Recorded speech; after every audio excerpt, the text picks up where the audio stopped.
Bonjour à tous, c'est Nicolas Pomarède. Alors aujourd'hui dans cette vidéo je vais vous montrer une notion importante au niveau de la psychologie associée au money management en trading. C'est pour ça que c'est une vidéo qui va durer un peu plus longtemps que les autres, mais je pense que ça vaut le coup, donc restez bien jusqu'au bout, vous verrez, ça va vous plaire. Alors là je short le titre IMNM que je ne connais pas du tout. Celui-ci je le short parce que bon bah comme vous le voyez dans la liste à droite, il a grimpé de plus de 140%, 150% même. Et généralement, les titres qui grimpent comme ça ont tendance, je dirais, 4 fois sur 5 à avorter et à retourner vers leur plus bas, on va dire. C'est pas toujours vrai, mais avec des gaps pareils, c'est très souvent que ça se passe comme ça. Donc là, je place un stop au-dessus, je short le marché, parce que j'ai un bon point de short aussi. À droite, les indices S&P et Nasdaq sont plutôt baissiers, donc on va voir ce que ça donne, et puis et c'est tout, quoi, tout simplement. C'est une affaire de probabilité, comme d'habitude. Voilà, les indices, vous voyez, qui baissent ici à droite pour ceux qui découvraient mes vidéos. J'ai mis les indices à droite. Alors, le titre Walmart, là, j'ai bien envie de le shorter parce que cette longue mèche comme ça orientée vers le haut signifie que les vendeurs ont la main là-dessus. Garde la main là-dessus, donc je vais pourquoi pas le shorter, je suis en train de réfléchir. En attendant, je m'oriente vers le titre SPWR, qui est un titre aussi intéressant à shorter. Alors là, je calcule la taille à peu près. Le but, c'est de le shorter ici, au niveau de la cassure de ce niveau-là, au niveau des 38,5 $ précisément. Je ne vais pas tarder à shorter pour pas le rater. Voilà, c'est fait. 170 actions que le courtier me prête parce que je ne les achète pas, je les emprunte pour les vendre et éventuellement racheter plus bas avec un bénéfice, je l'espère. On va voir ce que ça dit bientôt. Ça, c'est la... Aujourd'hui, je fais cette vidéo-là, je l'enregistre, mais c'était la journée de jeudi 18 février, que j'ai réalisé, que j'ai enregistré. Le vendredi aussi, parce que là, on est samedi 20. Le vendredi, j'ai fait une bonne journée aussi, 175 $, mais il y avait... c'était moins intéressant au niveau, je dirais, de la notion de ce qu'on pouvait voir avec la vidéo d'aujourd'hui. Vous voyez, le titre IMNM, comme je vous disais, a pris vraiment énormément en termes de gap haussier par rapport à la veille. Et du coup, j'attends tout simplement. Alors là, j'ai ici mon alerte, là, avec la ligne noire, là, qui est ici. C'est pour ne pas mettre un stop que je mets une alerte, mais quand mon alerte est touchée, je fais attention et je m'apprête éventuellement à sortir. Si le marché, excusez-moi, si le marché ne se retourne pas tout de suite.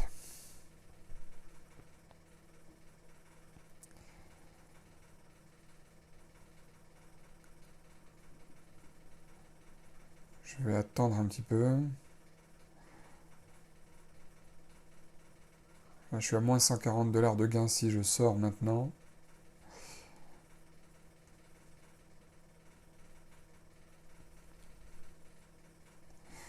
Le titre IMNM se passe bien. Ça se passe plutôt bien. Là, j'ai en plus de quoi rapprocher un petit peu mon stop. Voilà, ici. Voyez là? Voyez, les colonnes sont presque vides parce que il y a très peu de volume sur ce titre. Voyez, on est à 180 000 titres échangés, alors que ça fait presque 10 minutes qu'on est sur les marchés, que les marchés sont ouverts. Euh, c'est un titre qui n'a pas beaucoup de volume. Alors, par rapport à d'autres titres que je traite habituellement, il n'a pas beaucoup de volume, mais il va finir sa journée avec beaucoup de volume. Mais en temps normal, il n'a pas énormément de volume. C'est pour ça qu'il n'y a pas beaucoup de monde dans le carnet d'ordre non plus. Bon, SPWR, je vais sortir. Là, j'ai mis un stop fixe cette fois-ci. Il ne s'est pas vraiment retourné comme prévu, donc tant pis. 207 $ de perte. C'est un peu plus que mon stop, mais c'est parce que le spread était à un certain niveau aussi, l'écart entre les meilleurs acheteurs et les meilleurs vendeurs. Donc, le marché m'a exécuté là où il y avait des gens qui souhaitaient acheter ma taille de position, tout simplement. Alors là, c'est intéressant le titre Bidou parce que j'ai envie de le shorter parce que ça se prête à un short à ce niveau-là, en cassure de ce niveau, avec un stop ici. Pourquoi? Parce que vous voyez, il y a déjà des acheteurs qui ont vendu ici, des vendeurs qui ont vendu là, pardon. avec un stop au-dessus de ce petit pullback, mais ils se sont fait sortir par cette belle bougie verte ici, qui a déclenché leur stop, et là, le marché a l'air de se retourner encore vers la baisse, donc c'est là que je vais m'apprêter à le shorter de mon côté. C'est parce qu'il vient de faire ce qu'on appelle un pullback, mais il a fait un double pullback finalement, le deuxième pullback ayant stoppé le premier, là où des gens ont mis leur stop au départ, donc le fait qu'il y ait un deuxième pullback, ça me conforte plus dans l'idée de shorter le titre parce que c'est une probabilité supplémentaire. Le premier pullback a échoué, le deuxième pullback a réussi, enfin a l'air de réussir, c'est une convergence supplémentaire en plus, et là c'est intéressant. Vous voyez, là ce que j'aimerais, là, c'est que ça y aille et que ça casse son plus bas qui correspond bien sûr évidemment à un gros chiffre rond. Donc si ça casse ses plus bas, ça peut être très intéressant, ça peut aller accélérer plus bas encore. Ah, le titre est suspendu pour quelques instants là. Il y a une coupure de cotation, il y a un arrêt de cotation momentané. Donc il n'y a plus qu'à attendre. Walmart est intéressant ici, je ne l'avais pas pris tout à l'heure, mais je vais le prendre sans doute maintenant avec ce pullback qui est en train de se dessiner pour rejoindre le chemin de la baisse. Ici, je vais le shorter là.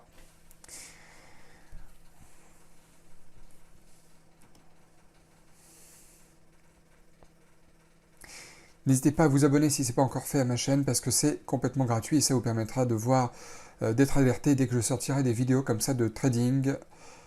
Régulièrement, j'en sors toutes les semaines. Donc n'hésitez pas à vous abonner. Et puis s'il vous plaît, si la vidéo vous plaît, mettez-moi un pouce. C'est juste en bas sous la vidéo, vous avez les pouces qui permettent de liker, comme on dit, la vidéo.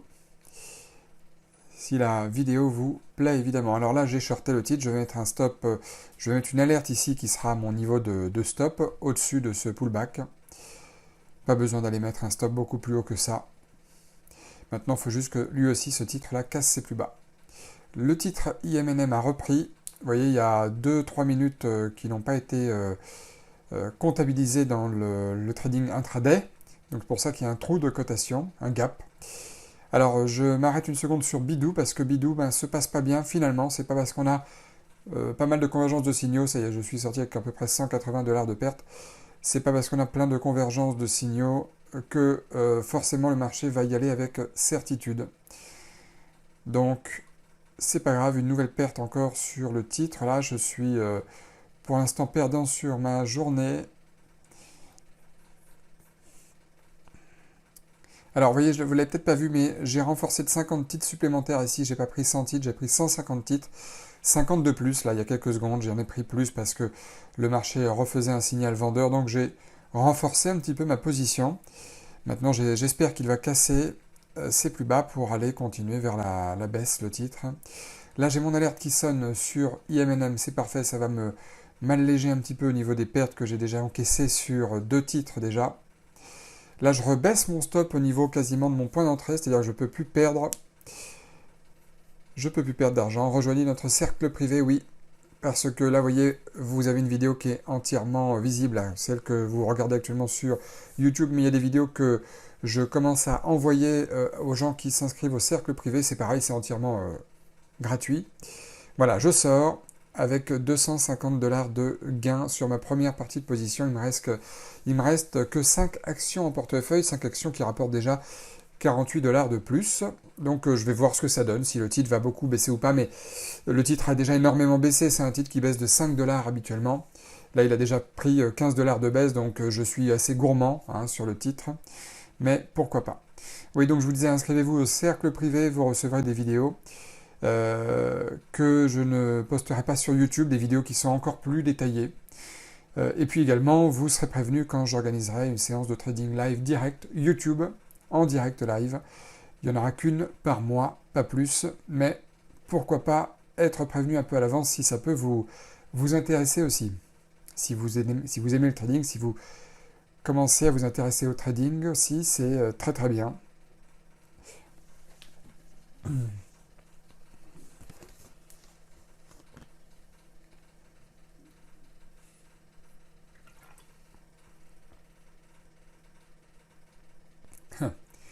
J'étais sorti là, vous voyez, avec 207 $. Si j'avais continué, j'aurais perdu un peu plus de 500 $. Même si le marché se retourne là maintenant, on se dit pourquoi pas garder son trade et ne pas mettre de stop. Oui, mais quand vous êtes dans une position comme ça, avec une perte énorme supérieure à votre money management, eh bien, je peux vous dire que vous ne pouvez pas attendre des miracles comme il y a sur le titre qu'on a vu juste avant, SPWR. Alors là, je sors du titre un peu avant mon stop, parce que graphiquement, je vois que les indices à droite se retournent à la hausse, et puis je suis persuadé que le titre va me stopper de toute façon un peu plus haut. Donc, on verra plus tard si j'ai eu raison ou pas, mais je préfère limiter la casse. Il met trop de temps à casser ces niveaux. Là, par contre, le titre Facebook a l'air de vouloir casser les siens. Donc, je vais shorter le marché Facebook parce qu'en plus, j'ai un stop très intéressant ici à positionner. Ça fait plusieurs minutes pardon, que le titre Facebook hésite à remonter, mais les vendeurs ont l'air d'être plus forts que les acheteurs à ce niveau précis de la journée. Donc, je vais me mettre sur Facebook, je vais shorter le titre et je vais le faire maintenant.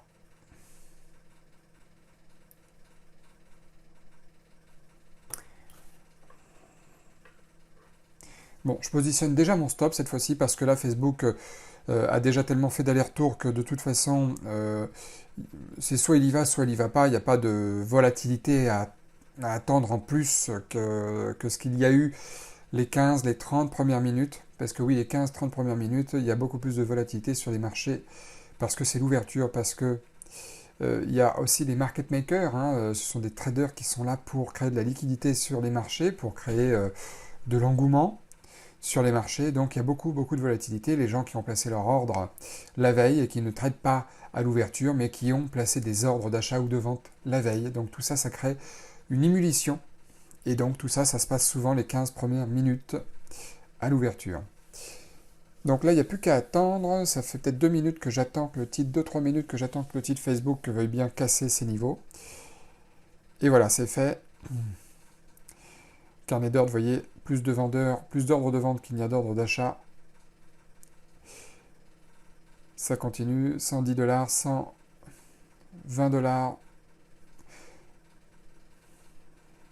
Ça continue à baisser, c'est parfait. 130 $, 140, 150 $, voilà.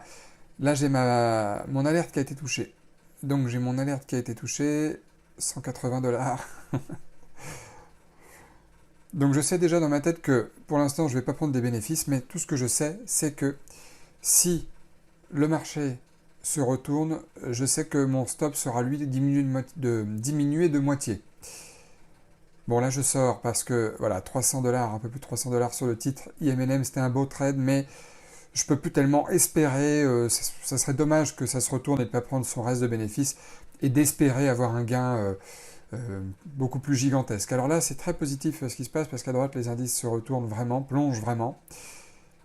Donc, ça donne de la force à notre scénario, à notre stratégie du jour, parce que, évidemment, c'est du day trading là. Alors ici, vous voyez, on a un pullback, voilà. Un pullback, hein, voilà, c'est tout simplement ça. C'est dans une phase descendante ou ascendante, le titre qui se retourne et qui ensuite rejoint, excusez-moi, rejoint son chemin normal, sa tendance du jour, baissière. Donc, quand j'emploie des fois le terme pullback, c'est un retour sur la lancée.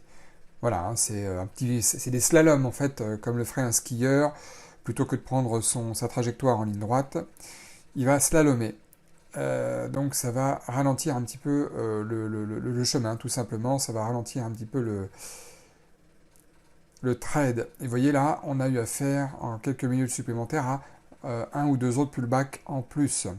Et c'est justement les pullbacks qui généralement font un peu peur aux gens.